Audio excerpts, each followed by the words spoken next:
10.000 target. Itulah angka yang dilaporkan CENTCOM hingga akhir Maret. Lebih dari 10.000 target militer dihancurkan di seluruh Iran sejak 28 Februari. Sebanyak 92% kapal Angkatan Laut terbesar Iran hancur. 2/3 situs produksi militernya dihantam. Tingkat peluncuran drone dan rudal turun hingga 90%. F-35 menjadi berita utama. B-2 Spirit menjadi misteri. Tetapi terkubur dalam pengarahan CENTCOM, ada sebuah pesawat yang tidak menjadi sorotan. Sebuah pesawat yang rencananya akan dipensiunkan oleh Pentagon karena rangka pesawatnya retak, tingkat kesiapan hanya 47% dan penggantinya sudah mulai diproduksi. 3 pesawat lepas landas dari South Dakota pada malam 1 Maret. 34 jam kemudian, mereka kembali. Di antara waktu itu, masing-masing membawa lebih dari 100.000 pon amunisi ke target yang tidak dapat dijangkau oleh pesawat lain dalam inventaris. Tidak mampu membawa cukup amunisi untuk menghancurkan atau tidak dapat bertahan cukup lama untuk menyerang. Apa sebenarnya yang dilakukan B-1B Lancer dalam operasi Epic Fury? Dan mengapa pesawat pembom yang hampir dibuang Amerika, pesawat yang memecahkan persamaan tersulit dalam perang ini, justru menjadi kunci? Jika Anda ingin tahu mengapa pesawat pembom yang hampir dipensiunkan Pentagon ini justru menjadi tak tergantikan, berlanggananlah Jejak Media. Kita tidak memuja mesinnya, kita memuja energi di baliknya. Untuk memahami apa yang dicapai B-1B, pertama-tama kita perlu memahami apa yang ingin dihancurkannya dan mengapa strategi Iran lebih cerdas daripada yang dipikirkan banyak orang. Iran telah membangun infrastruktur militer bawah tanah selama lebih dari 3 dekade. Program ini dimulai sejak Perang Iran-Irak pada tahun 1980-an ketika rudal Scud Irak mengajarkan Iran bahwa apapun di atas tanah dapat dihancurkan. Setelah operasi Badai Gurun, operasi pasukan sekutu, dan pembebasan Irak, mereka menyempurnakan pelajaran tersebut. Satu-satunya senjata yang tidak dapat Anda hilangkan adalah senjata yang Anda kubur cukup dalam. Maka mereka membangun apa yang disebut IRGC sebagai kota-kota rudal, jaringan terowongan bawah tanah yang diperkuat dengan ratusan kaki batu dan beton bertulang, dirancang untuk menyimpan, mengangkut, dan meluncurkan rudal balistik dari bawah tanah. Kompleks-kompleks ini tersebar di seluruh negeri, baik di sepanjang garis pantai maupun jauh di pedalaman. Yang berada di dekat Selat Hormuz menjadi tempat perlindungan rudal anti kapal yang mengancam jalur pelayaran terpenting di dunia. Setiap kapal tanker yang melewati Hormuz berada dalam jangkauan senjata yang memang dirancang Iran agar sulit disentuh. Rekayasa ini bukanlah kebodohan, ini strategi. Dan selama lebih dari 3 dekade, strategi itu berhasil. Tidak ada kampanye udara Amerika yang pernah secara khusus menargetkan dan menghancurkan jaringan kompleks rudal bawah tanah dalam skala sebesar ini.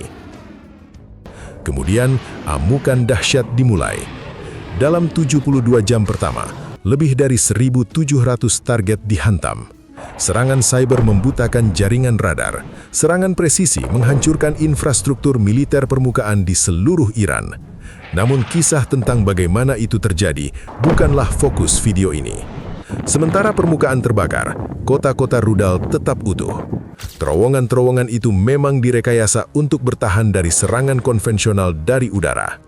Untuk menghancurkan kota rudal, dibutuhkan senjata yang cukup berat untuk menembus ratusan kaki batuan, jumlah serangan yang cukup untuk menutup seluruh jaringan terowongan, pesawat yang mampu menjangkau Iran dan bertahan dari pertahanan udara yang tersisa. Itulah 3 persyaratan utama, muatan, jangkauan, dan kemampuan bertahan hidup yang harus dipenuhi secara bersamaan. Dan ketika setiap pesawat pembom dalam inventaris dibandingkan dengan persamaan ini, jawabannya tidak sederhana. B-52 Stratofortress mampu membawa hingga 70.000 pon, muatan yang cukup besar. Namun, penampang radarnya mencapai sekitar 100 meter persegi, menjadikannya target radar terbesar di armada Amerika. Dengan ukuran seperti itu, setiap radar yang masih aktif di Iran dapat mendeteksinya dari jarak maksimum, memberi operator sistem pertahanan udara SAM waktu terpanjang untuk bereaksi. Setiap misi membutuhkan pengawalan pesawat tempur dalam jumlah besar. dukungan peperangan elektronik yang intens, serta perencanaan yang kompleks. Ini mungkin efektif untuk beberapa serangan, tetapi tidak ideal untuk kampanye berkelanjutan terhadap ratusan target bawah tanah. B-2 Spirit memiliki jejak radar hampir nol dan telah menyerang target paling terlindungi di Iran, tepat sesuai peran yang dirancang untuk teknologi siluman. Namun, Angkatan Udara hanya memiliki 19 pesawat B-2, masing-masing membawa sekitar 40.000 pon mulatan. Jumlah yang tidak cukup untuk menghancurkan jaringan terowongan yang membentang di seluruh negara sebelum Iran sempat meluncurkan sisa persenjataannya. F-35 Lightning II membuka jalan, melaksanakan SAAD, peperangan elektronik, dan menjadi alasan mengapa pesawat non-siluman dapat bertahan di atas Iran. Namun, pesawat ini hanya membawa sekitar 18.000 pon. Kota-kota rudal membutuhkan lebih dari itu. Iran merancang kota-kota rudalnya untuk bertahan dari satu pesawat pembom Amerika. Mereka tidak merancangnya untuk bertahan dari satu pesawat pembom yang membawa semua senjata sekaligus. Dan di saat yang sama, Angkatan Udara justru telah merencanakan pemakaman pesawat ini. Inilah yang dilakukan B-1B. Dimulai dari fisika yang membawanya ke sana, kemudian senjata yang dibawanya, dan akhirnya apa yang dilakukan senjata-senjata itu terhadap kota-kota rudal. Pada malam 1 Maret, 3 B-1B Lancer berangkat dari pangkalan Angkatan Udara Ellsworth di South Dakota. B-1B tambahan beroperasi dari RAF Fairford di Inggris Raya. Lebih dari 1.000 target dihantam pada hari pertama operasi Epic Fury. 34 jam di udara, 4 awak per pesawat, lebih dari 7.000 mil laut, dengan pengisian bahan bakar, koreksi arah dan perencanaan misi, untuk mengirimkan amunisi ke negara yang selama beberapa dekade mengubur rudalnya jauh di bawah tanah. Pertanyaan pentingnya bukan apakah B-1B mampu terbang sejauh itu. Pertanyaannya adalah bagaimana caranya. Jawabannya ada pada manajemen energi, dan semuanya ada di sayap. B-1B adalah salah satu pesawat operasional terakhir dengan sayap sapuan variabel. Pada sapuan 15 derajat, sayap membentang hingga 137 kaki, rasio aspek tinggi yang berfungsi seperti sayap pesawat layang. Sayap panjang dan sempit ini membelah udara dengan efisien, menghasilkan daya angkat besar dengan hambatan induksi minimal. Hambatan yang muncul hanyalah biaya untuk menghasilkan daya angkat. Hasilnya adalah rasio daya angkat terhadap hambatan yang tinggi. Artinya, jarak tempuh lebih jauh untuk setiap pohon bahan bakar, hingga lebih dari 7.000 mil laut. Perbedaan efisiensi ini diukur dalam ton bahan bakar. Pada sudut sapuan 67,5 derajat, sayap terlipat hingga sekitar 79 kaki. Rasio aspek rendah yang dioptimalkan untuk kecepatan. Sayap pendek dan tebal ini meminimalkan hambatan parasit pada kecepatan tinggi, memungkinkan B-1B mencapai Mach 1,25. Geometri berbeda, fisika berbeda, dan pilot beralih di antara keduanya secara real-time dalam satu sorti yang sama di atas Atlantik, bahkan pada pukul 3 pagi. Sayap ke depan, efisiensi jelajah maksimum, penghematan bahan bakar. Mendekati zona identifikasi pertahanan udara Iran, sayap disapu, kecepatan meningkat, penampang radar menyempit. Saat memasuki wilayah udara Iran, awak menurunkan ketinggian hingga sangat rendah, menggunakan pegunungan Zagros sebagai perisai alami. Penyamaran medan pada Mach 0,92, menembus lembah-lembah yang tidak dapat dijangkau radar darat. Di atas target, sayap disesuaikan ke posisi menengah, menciptakan platform stabil untuk pengiriman senjata presisi. Setelah itu, sayap kembali disapu, kecepatan maksimum untuk keluar dari zona ancaman. Ini bukan satu profil misi, melainkan 4, jelajah, penetrasi, penyerangan, dan pelarian. Semuanya dicapai dengan mengubah geometri sayap. 34 jam fisika yang dikelola secara real-time. Begitulah cara B-1B sampai ke sana. Pada hari-hari awal operasi Epic Fury, ketika jaringan pertahanan udara Iran masih aktif, B-1B tetap berada di luar wilayah udara Iran. Senjata pembukanya adalah AGM-158B JASSAM-ER, rudal jelajah dengan jangkauan lebih dari 500 mil laut. Sebanyak 24 rudal dapat dimuat di 3 ruang senjata internal B-1B. Namun, disinilah Epic Fury mengubah keadaan. B-1B ditingkatkan dengan pylon modular, 6 titik pemasangan eksternal yang dihidupkan kembali dari era Perang Dingin dan dirancang ulang untuk senjata presisi modern. Setiap pylon dapat membawa 2 JASSAMER, menambah 12 rudal lagi, total 36 rudal jelajah per pesawat. Diluncurkan dari wilayah udara internasional yang aman di atas Teluk, rudal-rudal siluman ini menghantam radar, pusat komando dan kendali, serta posisi pertahanan udara jauh di dalam Iran. B-1B bahkan tidak perlu memasuki zona ancaman. Ia hanya melepaskan muatannya dari jarak 500 mil laut, lalu berbalik menuju pangkalan atau target berikutnya. Setelah operasi awal melemahkan pertahanan udara Iran, mengubah wilayah udara dari diperebutkan menjadi dikuasai, peran B-1B pun berubah. Di RAF Fairford, awak darat terlihat melepas peluncur putar untuk rudal jelajah dan menggantinya dengan rak bom berisi GBU-31 JDAM, bom presisi 2000 pon dengan biaya jauh lebih murah. Pergeseran ini menunjukkan satu hal, superioritas udara telah tercapai. Kini, B-1B dapat masuk langsung ke wilayah udara Iran dan menjatuhkan amunisi dari ketinggian. Namun, GBU-31 tidak cukup untuk menghancurkan kota-kota rudal. Untuk itu, B-1B membawa senjata yang belum pernah digunakan dalam pertempuran sebelumnya. GBU-72 Advance 5K Penetrator, bom penghancur bunker seberat 5.000 pon, melakukan debut tempurnya dalam operasi Epic Fury. Pada 17 Maret, Komandan CENTCOM, Laksamana Brad Cooper, mengonfirmasi bahwa beberapa GBU-72 telah dijatuhkan di lokasi rudal anti kapal yang diperkuat di sepanjang garis pantai Iran dekat Selat Hormuz. Laporan menunjukkan adanya ledakan sekunder di bawah titik tumbukan, konfirmasi bahwa bom tersebut berhasil menembus penyimpanan amunisi bawah tanah sebelum meledak. Bom konvensional meledak di permukaan. Mereka menciptakan kawah, merusak pintu masuk, tetapi tidak meruntuhkan struktur. GBU-72 berbeda. Bom ini dirancang untuk menembus terlebih dahulu, baru kemudian meledak di dalam. Selubungnya terbuat dari baja keras, dirancang untuk menahan gaya benturan saat menembus batuan dan beton bertulang tanpa hancur.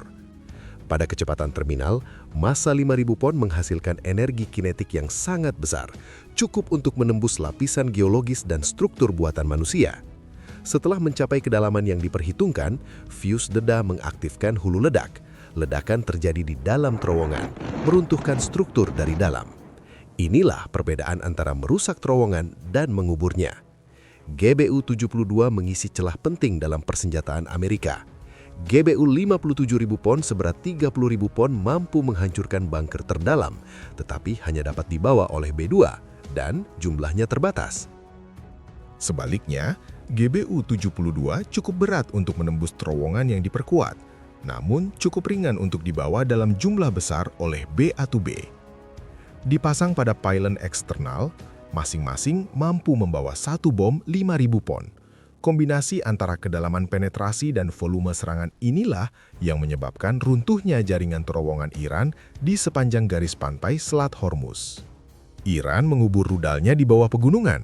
B-1B membawa kunci seberat 5.000 lebih, dirancang bukan untuk mendobrak pintu, tetapi untuk menembusnya dan meledak di sisi lain. 3 jenis senjata dalam 2 fase. JASSMR untuk membutakan pertahanan Iran dari luar zona ancaman. JDAM untuk menghancurkan infrastruktur permukaan setelah superioritas udara tercapai. GBU-72 untuk menjangkau apa yang dikubur Iran jauh di bawah tanah. Satu pesawat mampu membawa lebih dari 100.000 lb amunisi dalam satu sorti. Tidak ada platform lain dalam inventaris Amerika yang mendekati kemampuan ini.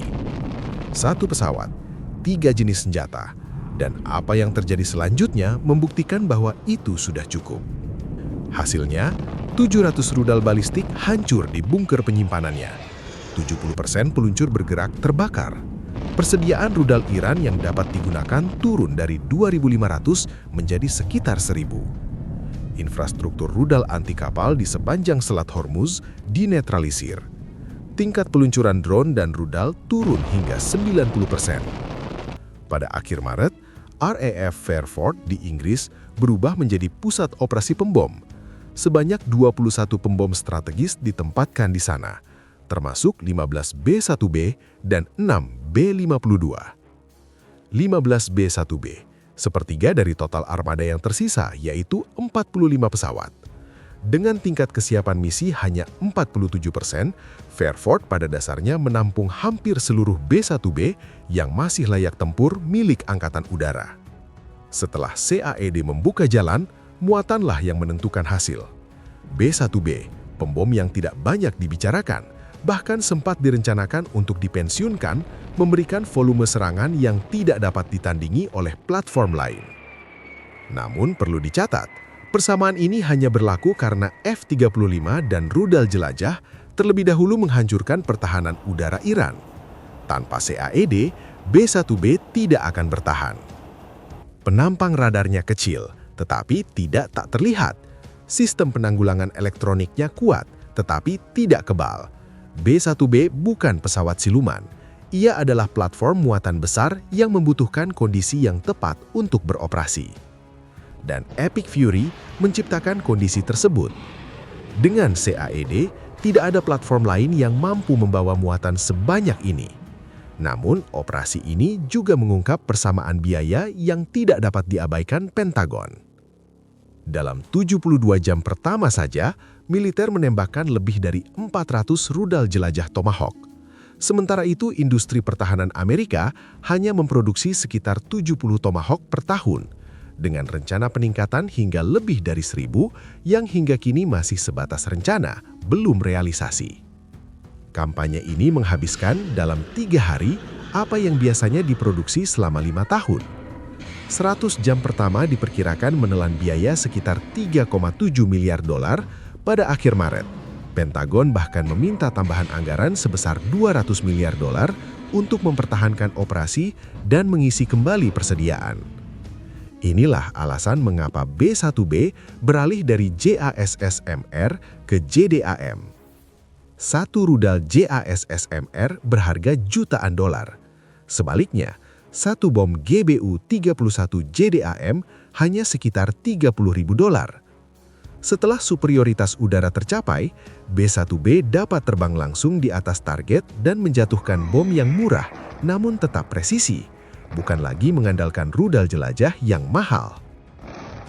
Pergeseran dari serangan jarak jauh ke jarak dekat bukan sekadar pilihan taktis. Ini adalah kebutuhan ekonomi yang hanya mungkin dilakukan karena superioritas udara. Namun, fisika yang memenangkan kampanye ini juga perlahan menghancurkan pesawat yang menjalankannya. Setiap sorti berdurasi 34 jam, menambah siklus kelelahan pada badan pesawat yang telah beroperasi selama lebih dari 25 tahun dalam berbagai konflik. Afghanistan, Irak, Suriah, Libya, dan kini Iran. Mekanisme sayap sapuan variabel, komponen yang sama yang membuat B-1B sangat efisien untuk misi jarak jauh, juga merupakan salah satu sistem paling kompleks dan paling menuntut perawatan dalam seluruh inventaris Angkatan Udara. Longeon mulai retak, kelelahan struktural meningkat lebih cepat. Dan bahkan sebelum Epic Fury dimulai, tingkat kesiapan misi armada sudah berada di angka 47%. Setelah sebulan menjalankan sorti paling menantang yang pernah diterbangkan pesawat-pesawat ini, jumlahnya hampir pasti semakin berkurang. Setiap misi yang memenangkan perang ini justru memperpendek umur pesawat yang menerbangkannya.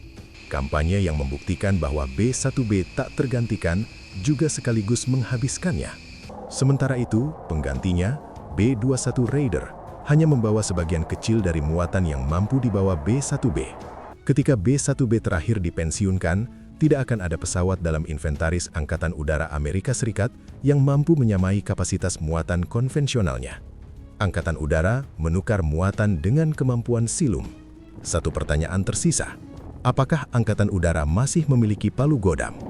Ataukah mereka telah memensiunkan satu-satunya senjata yang mampu menghancurkannya? Terima kasih telah menonton dan sampai jumpa.